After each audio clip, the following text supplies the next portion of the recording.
Welcome to the Save What You Love podcast. I'm your host, Mark Titus. Today, I welcome Seth Zuckerman. Seth is co-author of A Forest of Your Own, the Pacific Northwest Handbook of Ecological Forestry, and he's the executive director of Northwest Natural Resource Group, or NNRG. Seth has spent the last 25 years as a practitioner in West Coast forests and watersheds, and as a writer, telling the stories of people's relationship with the rest of the natural world. His roots are in Northern California, where he directed the Wild and Working Lands program for the Mattole Restoration Council, collaborating with private landowners in realms that included light-touch timber harvest, fire hazard reduction, and invasive species control. He came to the Northwest in 2013 in search of steadier precipitation, which he found, and he holds an AB in Energy Studies from Stanford University and an MS in Energy and Resources from the University of California at Berkeley. Seth's favorite thing to do in the forest is to forage for delectable mushrooms. And we learn this and so much more about this fascinating man and his work, and so much I didn't know about sustainable forestry practices that is revealed all in this wonderful episode. And if you're enjoying this podcast, please leave us a rating on Apple Podcasts and a review. It really helps get the word out. Thanks so much, and we'll see you down the trail. How do you say what you love when the world is burning down? How do you say what you love when pushes come to shove? How do you say what you love when things are upside down? How do you say what you love when times are getting tough?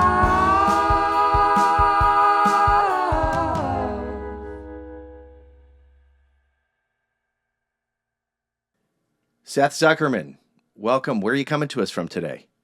I'm on Vashon Island in Puget Sound. Wonderful. We're neighbors. We're across the waters here, and I go over to Vashon from time to time. Got wise some time ago about, instead of waiting in the ferry line, we have a little 18-foot runabout boat that we keep at Elliott Bay in the summertime, and I'll go take my hard drives over to my editor Eric by boat, by the Sea Pony Express, as opposed to waiting for all the ferry stuff. And I love Vashon. You must love it too. Yeah, it's really an amazing place. It can be so close to the city and yet have such a rural feel to it. It does. It does that. You get there and you feel like you are a million miles away, and that's a wonderful thing. I am so excited to talk to you today. This is the work that you do is something that we haven't spent a lot of time on this show talking about, and we're going to get into a lot of the nuts and bolts and the fine details of the work you do. But before we do, I'd love to just give you an opportunity to, as long and rambling or as concise as you want, it doesn't matter. That's the beauty of long format. Tell us your story. Where were you born? Where'd you grow up? How did you get into this wonderful work that you do? Well, I was born in Southern California, and as my bio says on the Northwest Natural Resource Group's website, I've been moving north ever since in search of steadier precipitation. And here in Puget Sound, I think I found it. I spent a good part of my early adulthood in the San Francisco Bay Area, and then moved north to Humboldt County on California's north coast, where I was working with a watershed restoration group that was part of some of the earliest efforts led by citizens to save and restore their native salmon runs. And it was there that I really got into working on the topic of forestry. And then since then, I've moved even farther north now to Washington State, and have been working on forestry issues here now for the last 7 years with our group called NNRG. Great. And we're gonna talk about that and where it came into being and what it all means. But first, can you give us a snapshot look at where we are right now in 2024 in our human relationship with forests here in the Pacific Northwest? I think it's a really great question. I think there's been such a trajectory of how that relationship has evolved. Even from indigenous times to the early settlement by Euro-Americans, which really saw the forest as first as an impediment to agriculture, and also as just a source of raw materials and something that you could, seemed at the time endless. And how could you imagine exhausting these huge forests and a tremendous challenge, really? How do you, with oxen and hand saws, extract these mammoth trees from the forest, get them to a mill, and turn them into something that you can actually use?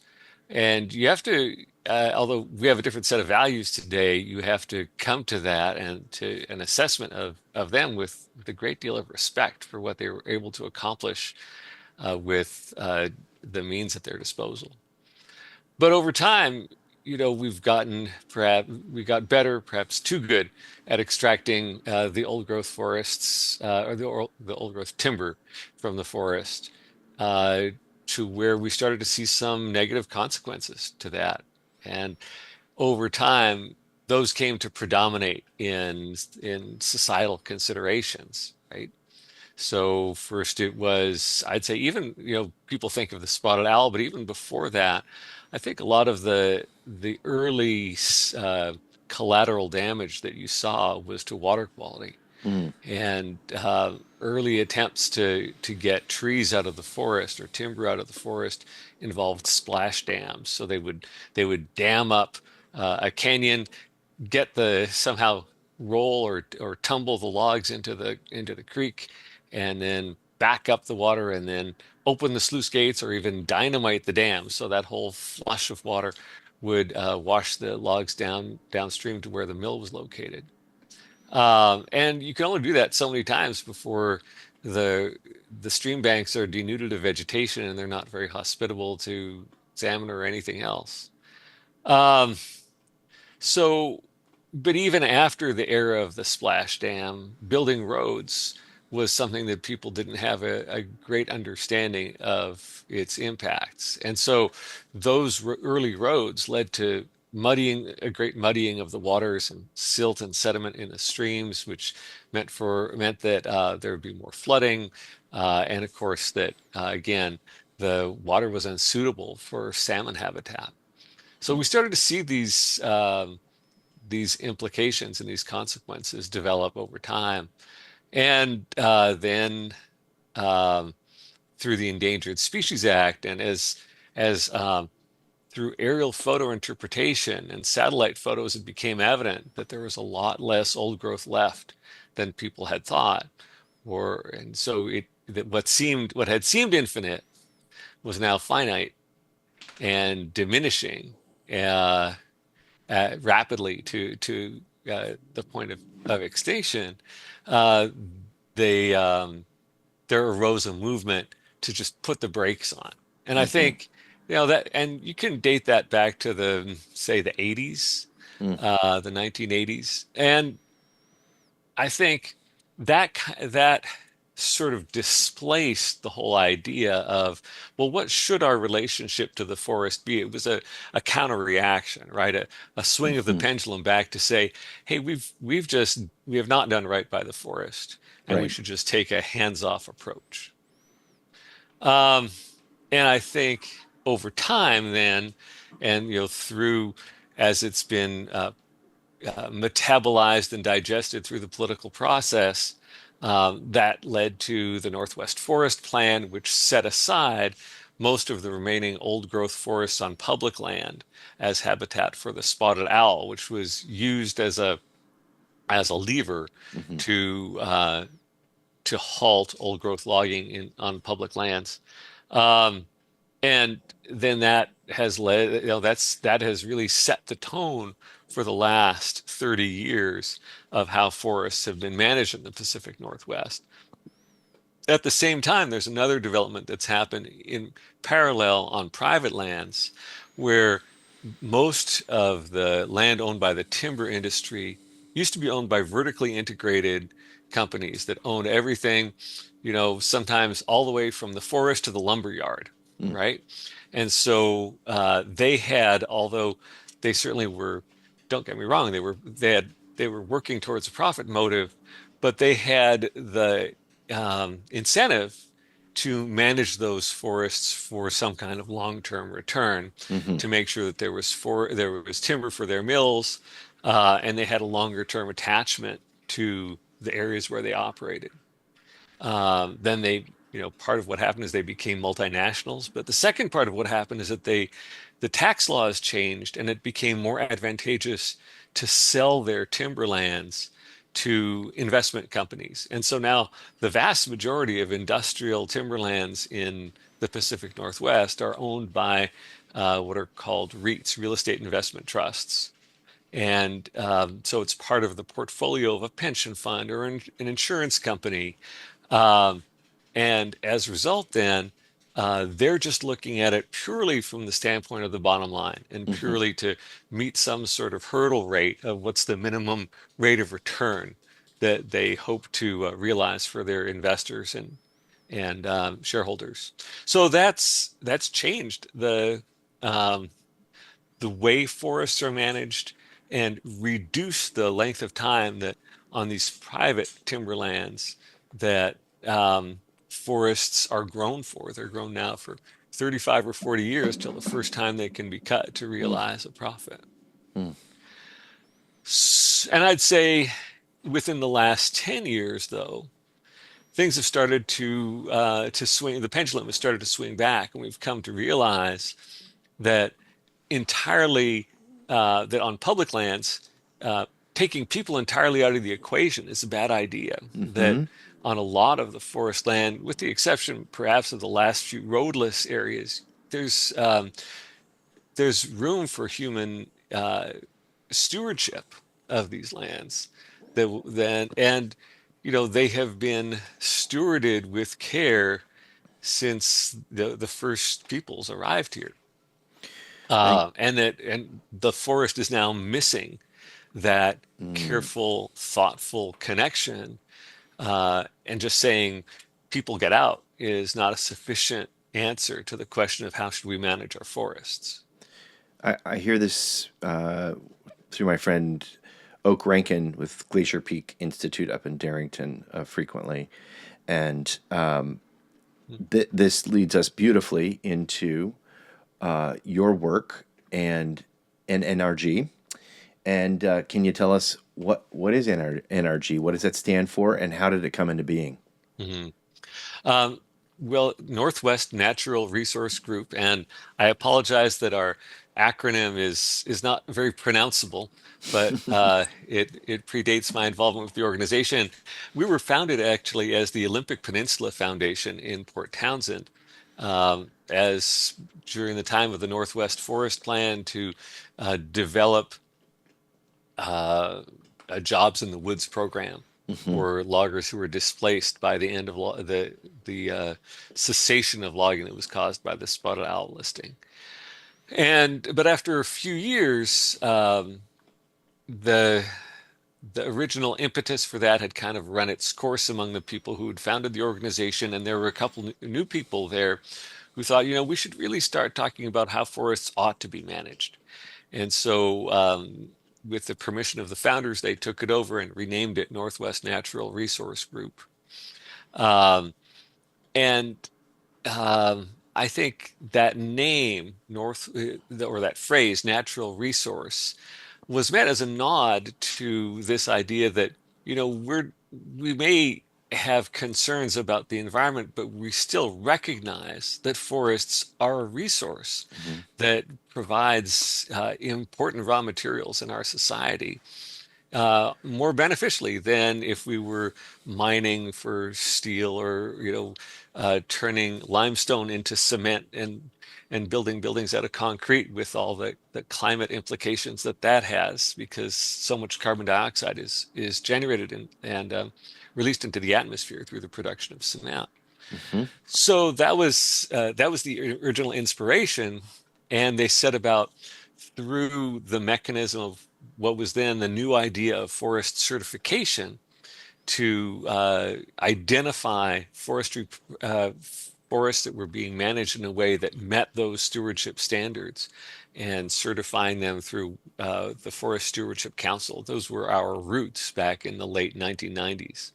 We've come a long way since then, recognizing that certification is just one of many tools that can help improve the management of private forests. I should say we focus um, primarily on non-industrial private forest I lands. see. I see. So, you know, we work with family forests, churches, youth camps, municipalities, a couple of Indian tribes, all of whom are managing the forest, not just for an economic return, as some might wish to. Some of those people are really focused on getting that, but also on a lot of other parameters of good stewardship that matter to them because they don't see the forest purely as a financial asset. Mm. You use the term ecological forestry. It's an intriguing term, and I know there's a fair amount to that. What exactly is ecological forestry? I'd say that it's forestry that takes a holistic view of the forest and that sees the forest not just through through the lens of a single objective, like making money or like protecting a single species, but rather sees the forest as part of an ecosystem and tries to manage in a way that will increase the stability, harmony, beauty of that ecosystem. That's a great answer. So you mentioned FSC, Forest Stewardship Council. What does it mean when a forestry practice is FSC certified, and why would somebody want to get FSC certified? I'd say the Forest Stewardship Council was founded in the mid 90s, and it's what's unique about it is it wasn't founded simply by the industry, but rather by a coalition of three different interest groups. The Economic Chamber, well, they're organized into three chambers now, but there were people with an economic interest in the forest, who were foresters, mill owners, forest owners, and so forth, lumber yards. Mhm. Um, there were environmental activists, um, and so they're organized in the Environmental Chamber. And then the third chamber is the social chamber. Mhm. So recognizing that in many communities, forests play a really significant role in the well-being of those communities, uh, be it supporting the long-term economic sustainability of that area, or also particularly for indigenous peoples in supporting the lifeways that they've practiced for thousands of years. Mhm. So tribes from everywhere from the Amazon to Haida Gwaii have been involved in the social chamber, um, as well as trade unions. Also, you know, key constituency, people who are affected by and depend on the forest. Mm. You asked why might someone get Yeah, FSC certified? exactly. Um, I'd say right now there's two reasons. Or how do you become FSC certified first? Yep. Um, so those three chambers and their representatives work together to set uh, a number of indicators that lie at the heart of FSC certification. Um, and those principles, 10 principles, are then reduced to indicators. How do you know if someone is practicing forestry that is in accordance with these principles? Um, and then there are auditors who fan out to look at the forests that people would like to have certified. Mm. There are auditors who make sure that a secondary manufacturer who's selling their wood as certified is in fact selling only the FSC wood that they've made out of FSC logs or FSC 2x4s or plywood. Mhm. So there's a whole chain of custody element to it. Um, And so these standards over time, a certain amount of, quite a large administrative structure has accreted around these standards. They've been revised a few times. Each country has its own particular implementation of these standards. And within the United States, there's, 10 or so different regions that each have their own regionally adapted indicators that show whether this is FSC or not. Hmm. Um, the reasons that people become FSC certified right now really fall into two categories. One is they want to, they're hoping to, people who hope to gain market share by doing that. That there are people who want wood that comes from good forest practices, and they want to use that in their projects. And so this is a way that they might be able to access those markets. But the second reason is social license. Hmm. We find that a lot of the people who come to NNRG and want to participate in the group certificate that we have under the auspices of the FSC certification system, they want they want some third party to attest to the fact that yes, they're doing right by the forest. And so whether it's a small family forestry company in Southwest Washington, Hmm. or it's the city of Seattle, which manages the Cedar River watershed at 90,000 acres of land that is primarily forested and all certified through our group certificate to the standards of FSC, it helps them achieve this third party verification that they're doing well. And I'd say they also benefit from the regular annual interaction with our forestry staff Hmm.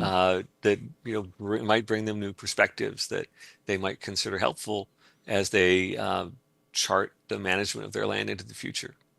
Great. That's great. I imagine it's a fairly high bar to clear, and that folks that are doing this are certainly committed on a generational level.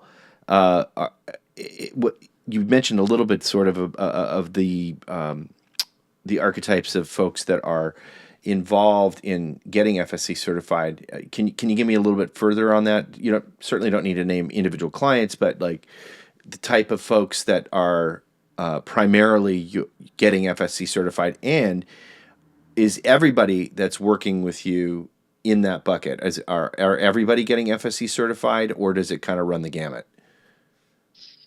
So not all of the people we work with choose to get FSC certified, and Okay. that's for some it might be a question of cost, for others it might be a question of the burden of annual reporting, which we minimize by the fact that they work through us as a group, but they still have to um, uh, there's still a certain amount of annual paperwork to do, Sure. reporting on their harvests and showing us their management plans and so forth. Yep. Um, and so I'd say the there's some people who you can go to you can pass forests that are owned, and someone might have the American Tree Farm Hmm. sign, and so a lot of people um, want a variety of different attestations.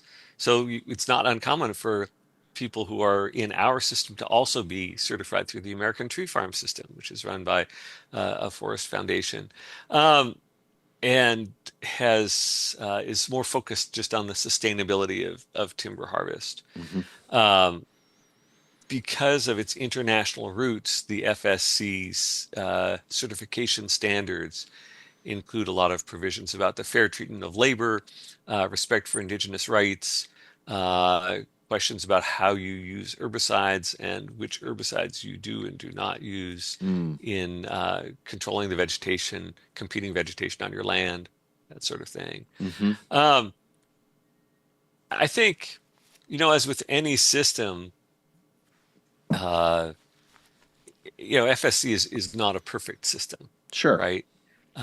And sure, there's a variety of different. I feel like all the people who are in our group certificate are earnest and sincere participants in the system.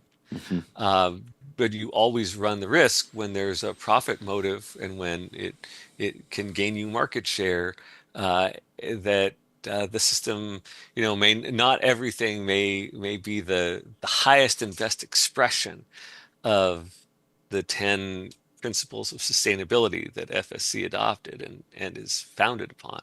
Mm, So that's a challenge for any organization as it expands. And FSC has hundreds of millions of acres under certification across the world, and that's you're definitely always going to be able to find uh, people who don't quite live up to the spirit of FSC sure. among those. Sure, makes sense. Like any ethos, there's going to be outliers, of course. On the profit motive side of things. Speaking of, though, again, I'm keenly curious, and I'm sure our listeners are as well.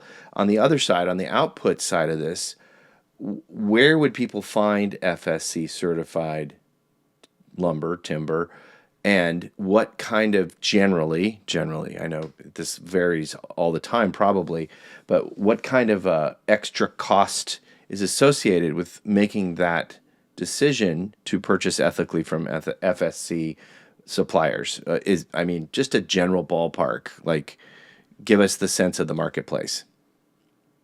So at this point, for paper products, there's been a lot of pressure on or requests by consumers and consumer advocate organizations for FSC certification. And so a lot of paper products are FSC certified.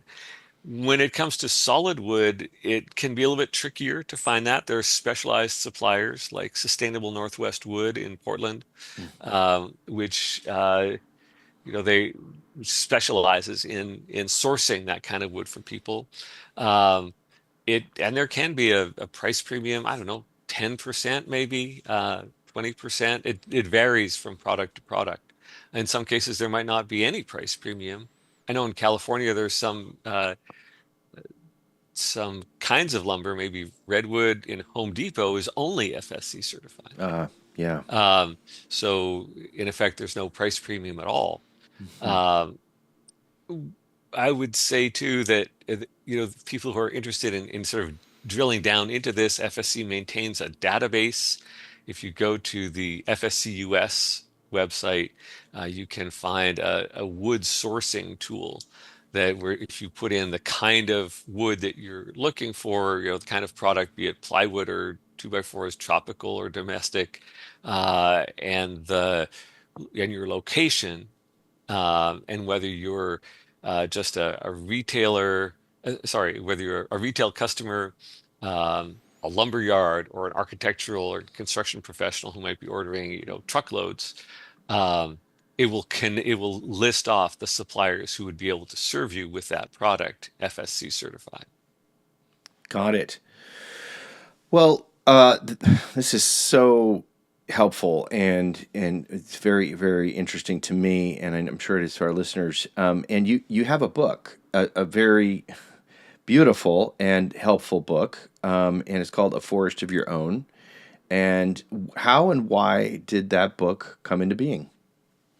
Um, well, we'd been thinking, and this was during the pandemic, about how we could reach more people than our staff of 10 can reach with the workshops that we can put on during a given year.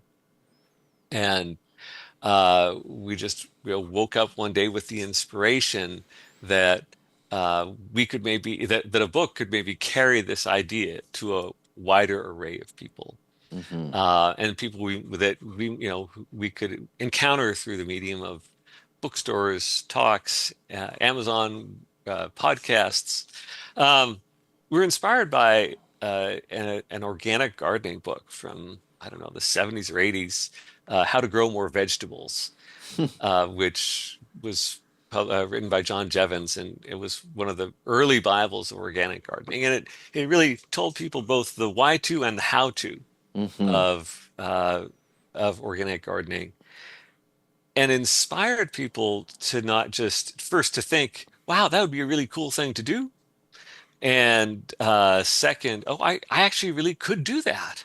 So it'd be an empowering book for people. Great. And Yeah. we sort of, my colleague Kirk Hansen and I, who's the director of forestry at NNRG, um, we incubated this idea for a little while, and then we brought it to a local publisher, Mountaineers Books, which is based right here in Seattle, and had the good fortune, the our seed landed in a good seed bed, and connected with their acquisitions editor, Emily White, Mm. and we're able to then develop the idea into a fully fleshed out proposal and talk about how it might land for people Mm. out there in the um, in the reading public. Um, so it has a combination of both the philosophy of what is ecological forestry, Hmm. why might you want to practice it instead of some other kind of forestry? If you were inspired to do that, how could you find a little piece of ground of your own where you could do this? Mm. Um, and then, what are on the very practical level, what are the steps that you'd have to go through to make this possible?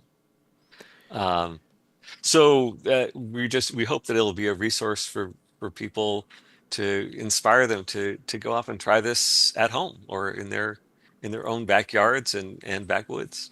Beautiful.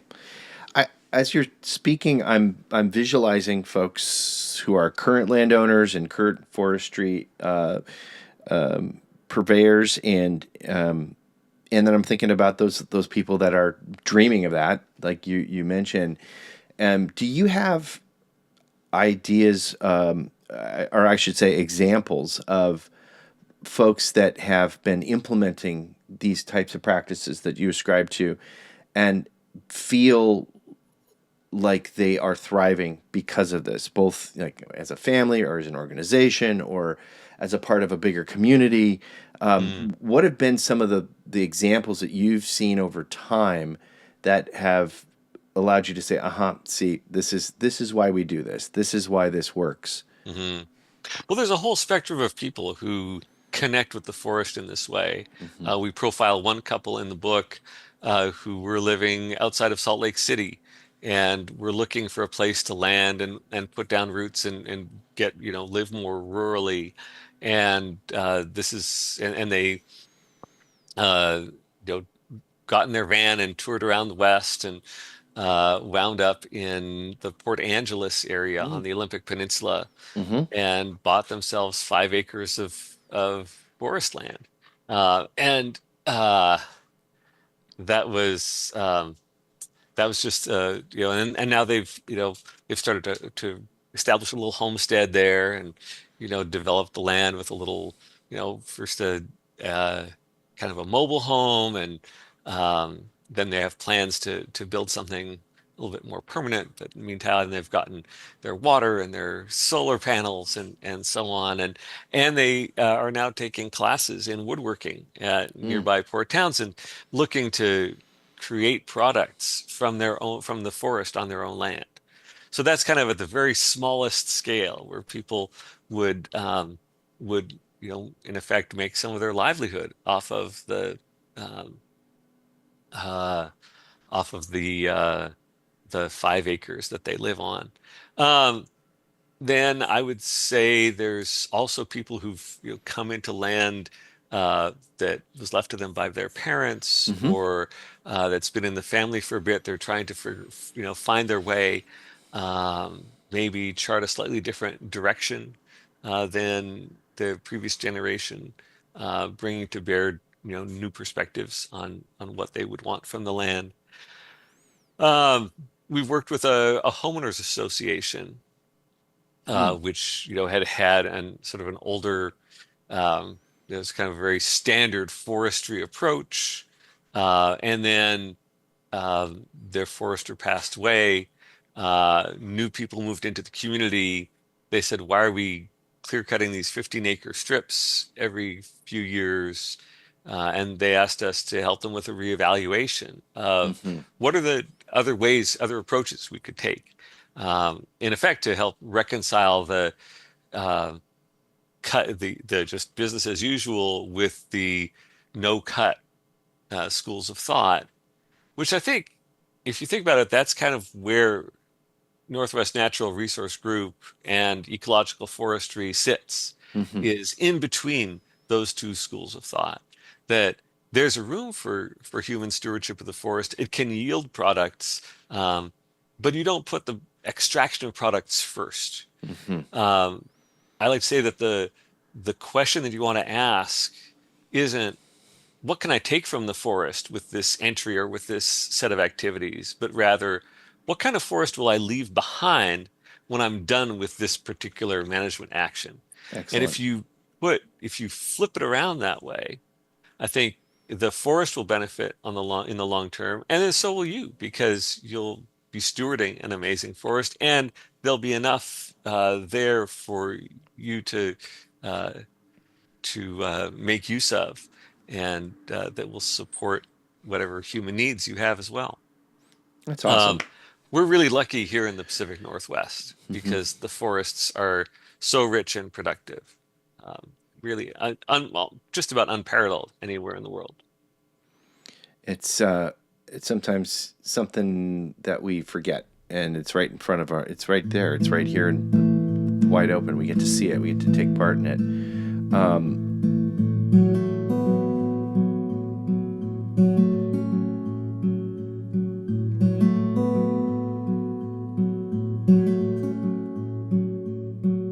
Halftime. Did you know you could have the world's finest wild salmon shipped directly to your door? It's true. Our Ava's Wild Bristol Bay sockeye salmon is the lowest carbon footprint center plate protein on the planet, and it's packed with heart healthy omega 3 fatty acids. Don't take our word for it. Ask chefs like Seattle's Tom Douglas and Taichi Kitamura, who are serving our sashimi grade wild salmon in their award winning restaurants. You can have the exact same fillets we deliver to them, shipped flash frozen to your door. What's more, Ava's Wild donates 10% of our profits to indigenous led efforts to protect Bristol Bay in perpetuity. That's the place we source the salmon from. Right now, that looks like supporting the Bristol Bay Foundation, granting Bristol Bay's indigenous young people scholarships to four-year colleges, universities, and trade schools. Visit avaswild.com to join our growing community doing good by eating right.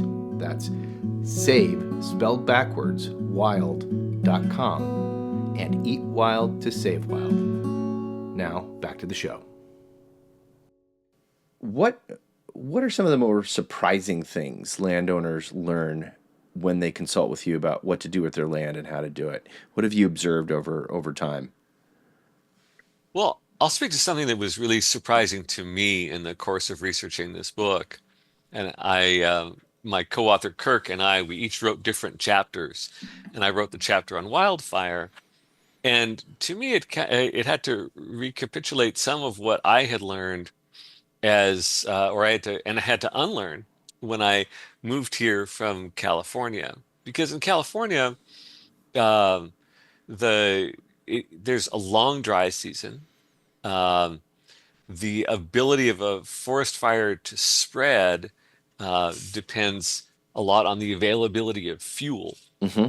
And so, if you can reduce the amount of fuel, and you know, then it could be possible for a fire to come through on a sort of non undamaging kind of basis. Um, Mm. this is a what fire ecologists call a low severity, high frequency fire regime.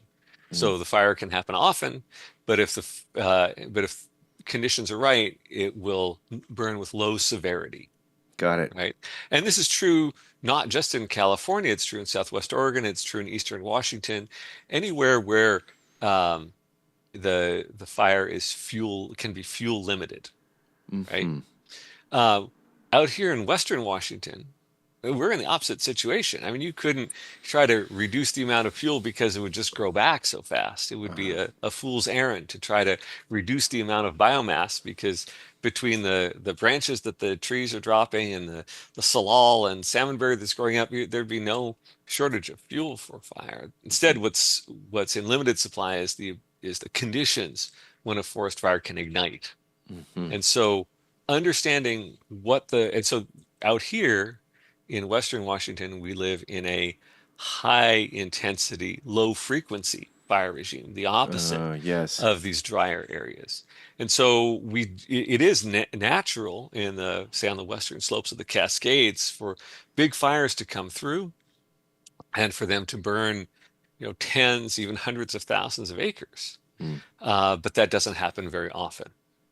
And it would and if you live in and among the forest, you don't want it to happen this year. Right. So where there you can say we had policy of fire suppression that was bad and that messed up the fire ecology. Here it's not such an unsound choice, especially given the fact that we've reduced the amount of older forest so much. So right, we now are in a circumstance where there's so much less older forest than there traditionally has been. If we want to restore more of that, increase that fraction of older forest, we don't want a fire coming through and setting us back to zero to the Right. seedling stage. We want Right. to allow the forest to grow back. Is this all making Oh sense? man, totally. I'm just hanging on your every word. It makes perfect sense. And so when we're talking about fire suppression on the west side, what does that look like? Well, I'd say you want to really think right around buildings, right around roads. It can make sense you want to be able to a fire engine to be able to get in safely. Uh, if a fire starts, you want to be able to put it out relatively soon, so you need that kind of fire access. Um, and what allows a fire to get really big here on the west side is specific weather conditions where there's hot, dry winds coming out of the east. Right. Um, Now, fire can start when those conditions aren't present, but conditions could change, right? And so 5 or 10 days later, you could be in that sort of situation. So in order to minimize the chance of a fire like that getting out, you want to be able to get on top of it and suppress the fire, contain it, by creating a line around it and keeping it from reaching new fuel, so that when if the weather does change, it doesn't blow up. Yes. Perfect sense. The Um, other thing I'd yeah. say, just to stray from the concept of fire, I'd say one of the other things that people take away from working with us is this idea of looking at the forest in a long arc of its development, Hmm. right? If you imagine an older forest that you hike through, and everyone has an older forest that they like and that's special to them. Those trees are pretty far apart, right? They're Hmm. 20, 30, 40 feet apart. Maybe there's uh, 50 trees to the acre, 80 trees to the acre. um, when a forest is young and just getting started, there's a whole carpet of seedlings, right? Hmm. The seedlings might be 5, 6, at most 10 feet apart. There's hundreds of trees per acre. So somewhere along the way in that trajectory from um, of their development, there get to be fewer and fewer trees, and Hmm. so it's that mortality, that natural mortality of trees that we're capturing in effect through the intermediate harvests of ecological forestry. And you can think of those intermediate harvests as making room for bigger trees. If you Hmm. go walking through forest and you look up in the canopy, and that's really, people just mostly look right at eye level, right? And you see the trunks. But foresters look more at the soil and the understory and up at the canopy and the crowns of the trees. And if you see that, a tree's entire height, that just a tiny bit at the top is all that's green, that's a sign that the trees have gotten too crowded. right? Ah. And that there's not enough light for the trees to continue to thrive at that density. Hmm. And so that's a sign that it might be time as that what's called the live crown percentage of the tree diminishes, that you could take out a few trees so as to make room to grow larger trees, for the rest of the trees to grow larger. Great. That's a great example. Super.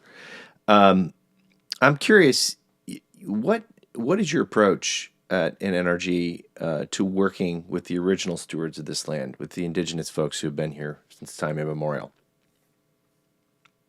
Um, well, we want to, and try to, whenever possible, to learn from the traditional ecological knowledge, or indigenous knowledge, as it's sometimes called, Hmm. which is a blend of the traditional and the science-based learnings that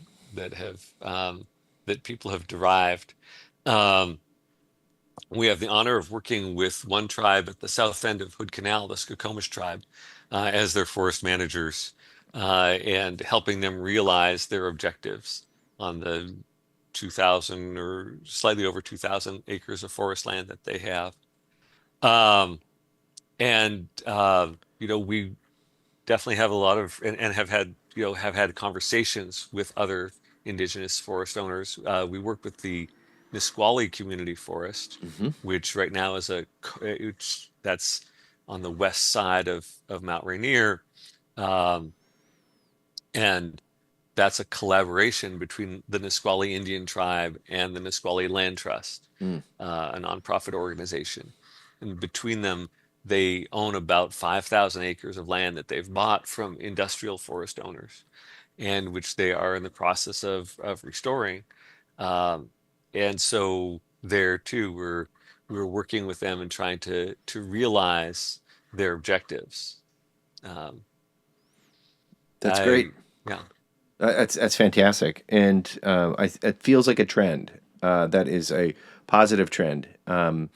Indigenous land back, and certainly creating partnerships and more frictionless ways to optimize those relationships seems like a net win for everybody. Hmm. Yeah. Yeah.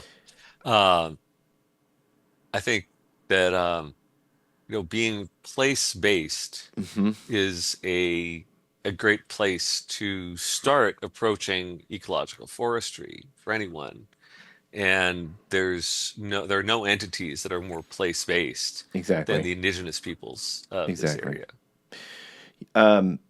You've had boots on the ground in California as a salmon restoration advocate, and now in here in the Pacific Northwest in forestry. Those two things are directly connected, as we know. I'd just love to hear you riff on it. What do you know about that special connection between salmon and trees? It's one of my favorite things to talk about. Mhm. Um, Well, I sort of came into my relationship with California's North Coast through this lens of watershed restoration, in order to benefit the salmon, uh, runs runs of Chinook and coho salmon, as well as steelhead trout, that frequented the Mattole River, on the edge of the Lost Coast. And it was a time in the, you know late 80s, 90s, and aughts, when, what was really kind of front of mind were the impacts of the post-World War II logging boom. And unlike this area in Western Washington, where logging has been a big factor for 1.5 centuries, probably, uh, in that area, it had been so remote, and the slopes had been so steep, that it wasn't until the bulldozer arrived, after World War II, that logging became feasible. Hmm. But in very short order, in order to satisfy the housing boom, of the post-war era, those forests were just decimated to the Yeah. point where, 40 years later, there was 90% of them were gone. Wow. And the consequences to the fish runs, as I was talking about earlier, were terrible, Hmm. right? I mean, the roads were a lot of roads were poorly built. Stream crossings were put in. So if a road crosses a stream, you have to make a flat spot across this V-shaped area where the stream channel is. But if you just walk away after that, the culvert might plug, or the dirt you've pushed in there to cross on will just blow out. Uh, a bulldozer driver I talked to was describing, oh yeah, I remember logging this area here. The stream was only about 2 cat blades wide. I mean, that's they were driving up and down the stream Mm, channel to haul God. logs, and that's, Wow. you know, Wow. and so that was Yikes. it was bad for flooding in Hmm. the valley bottom, and it was also terrible for the salmon runs, which declined from and had been a major source of protein for people locally Right. until the salmon started to disappear. And so really early on, I was thinking a lot about all the things, all the ways in which forests are good for fish, right? And and so protecting a riparian buffer, right? A strip of trees alongside the stream that provides shade. It protects their habitat. It keeps the banks more stable. Uh, Stuff drops off the trees, insects, leaves, and so on, that feeds the food chain that the salmon depend on. Um, and I was asking myself at one point, well, okay, we know what, and this is maybe a little bit teleological, but I asked myself, well, okay, we know what forests do for fish. What do fish do for Yeah. forests? And it turns out, and researchers up in Alaska have confirmed this through the study of different isotopes of nitrogen in that when the fish leave the stream, they're tiny, right? And they swim out into the ocean, they fatten up over the course of several years, they come back and they die. But they don't just vaporize at that point. They get eaten by, more than 100 different uh, species of creature that then um, distribute those nutrients all over the forest. Right. And so researchers have been able to pinpoint and track through the isotopes of nitrogen that are different in marine than from terrestrial sources, that in the flesh, in the wood of the trees that grow near the streams that salmon swim up, that there's a substantial amount of marine-derived nutrients have made it into those trees thanks to the salmon that have swum back up, spawned, and died. It's just Uh, beautiful. And so to me, it was an illustration of that interconnectedness, Yeah. that it isn't just the forest doing something for the fish, but the fish also do something for the forest. Again, one of my favorite things to geek out on. It never gets old, and it just reinforces that what we were just talking about moments ago. People who have had such a deep established sense of place and the reciprocity of everything in that place. It's all got a function. Everything in the place has a function, and that's one of the special ones. The trees and the salmon and the connectivity between the two. Forests. What do you love to do in forests more than anything else? What's your favorite thing to do when you've got a little time, when you're not writing books and Mm. executive directing an entire organization? Um, I love to hunt for mushrooms. Um, I have at first you can be a little bit, you have to be a little bit wary, right? But Yeah. if you, because there's so many hundreds, even thousands of species of fungi out there. But I really just focus on two kinds, the kinds that'll kill you and the kinds that are delicious and won't. And so if you That's stay a away from that's a good way stay of away from the first, delineating. and I have a handful of species that I love to eat: chanterelles, oyster mushrooms, matsutake in the drier parts of the region, um, boletes, king boletes, and so I just love poking around the forest and seeing what turns up.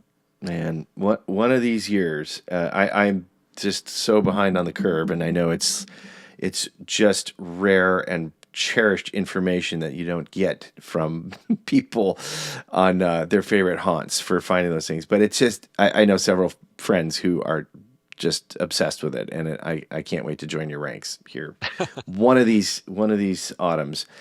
Well, Seth Zuckerman, co-author of A Forest of Your Own, the Pacific Northwest Handbook of Ecological Forestry, and executive director of NNRG. Where can folks find out what you all are doing and how to get the book? Well, we do, it's probably the easiest thing is to come to our website, nnrg.org. We have a page there, all kinds of resources there for forest owners, prospective forest owners, people who are interested in learning to become loggers. We're running a program over the next few years to help people who are interested in checking out that profession, see what it's like, how to be an ecological logger. And if you're specifically interested in the book, nnrg.org/book will take you to a variety of reviews, excerpts, different links where you can purchase the book at the retailer of your choice, and leave us a comment about what you thought of it. Couldn't be easier. Your site is great, by the way. Super easy to navigate. All the things are there.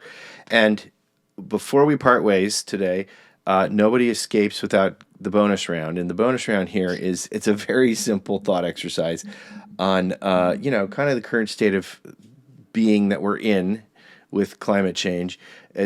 We're just imagining here. It's not, knocking on wood here, it's not going to happen. But let's just say we are experiencing one of those rare occurrences of a west side fire, and you've only got a few minutes to get everything out of the house. Obviously, you get your loved ones and your critters out first. But if there's only one physical thing you could take with you, what would that thing be? Oh gosh, that's a hard one. Probably be um, only one thing. I know it's brutal. It is. It really is. I probably be a collection. Probably be our photo albums. Yeah. I have a tub of journals that since I was writing since I was 16. And I think that's the thing I would probably schlep out. But it's a tough one. I mean, when you're talking, and I mean, our friends in North Carolina just experienced this. It's not out of the realm of reality. One variation on this, though, more of a metaphysical sort of thing. Same thought exercise, but if there's only one trait that you could take that makes Seth, what would that one trait you take be? Well, I'd have to say curiosity. And, before I was in the forest biz, I was a journalist. In fact, it's being a journalist and covering the aftermath of forest fires in the Sierra Nevada is what got me originally interested in forests. Cool. And I just love finding out about stuff, asking people their perspectives, opinions, expertise, and that continues to this day. Well, Seth Zuckerman, thank you for doing your good work, for continuing the theme of this show, saving what you love, and we'll see you down the trail. That sounds good. Thanks so much for having me, Mark. You're welcome. How do you say what you love? How do you say what you love? How do you say what you love? How do you say what you love? Thank you for listening to Save What You Love. If you like what you're hearing, you can help keep these conversations coming your way by giving us a rating on whatever platform you're listening from and leaving a comment on Apple Podcasts. It really helps get the word out. Check out photos on our Instagram feed. We're at Save What You Love Podcast, and you can get links from today's featured guest in the show notes of this episode. Join our growing community by subscribing to our newsletter at avaswild.com and then clicking on Connect in the upper corner. You'll get exclusive offers on wild salmon shipped to your door and notifications about upcoming guests and more great content on the way. That's at avaswild.com, the word save spelled backwards, wild.com. This episode was produced by Emily Fern and edited by Patrick Troll. Original music was created by Whiskey Class. Thanks again for listening, and we'll see you all down the trail.